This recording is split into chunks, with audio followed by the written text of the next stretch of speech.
Shughuli hii ni kama kumuaga pia Profesa Kabudi kutoka kwenye Wizara ya Michezo na kuja kwangu Ikulu. Ni too soon kubadilisha, lakini ni kwa sababu kuendana na siasa za dunia zinavyokwenda, ambazo zina jicho positive kwa Tanzania na nyingine zina jicho hasi kwa Tanzania.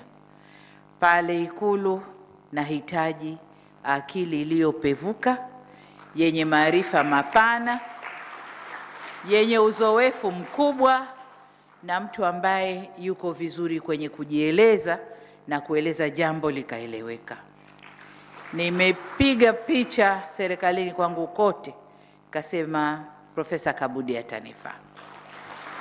Lakini jengine ni kwamba punde hivi nimeteua washauri wa rais, na nimemteua aliyekuwa makamu wa rais, atakuwa ananishauri mambo ya uchumi na miradi, lakini aliyekuwa waziri mkuu atanishauri mambo ya jamii.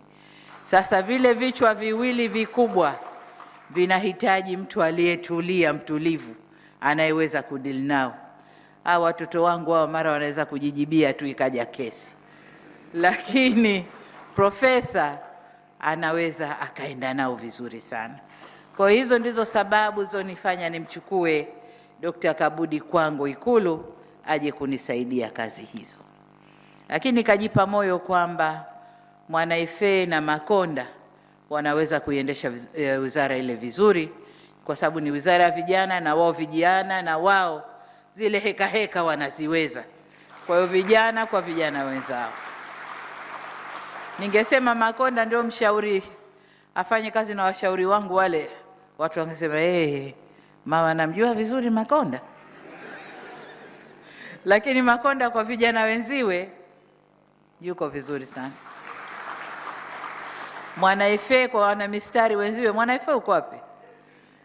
Kwa wana mistari wenziwe yuko vizuri sana.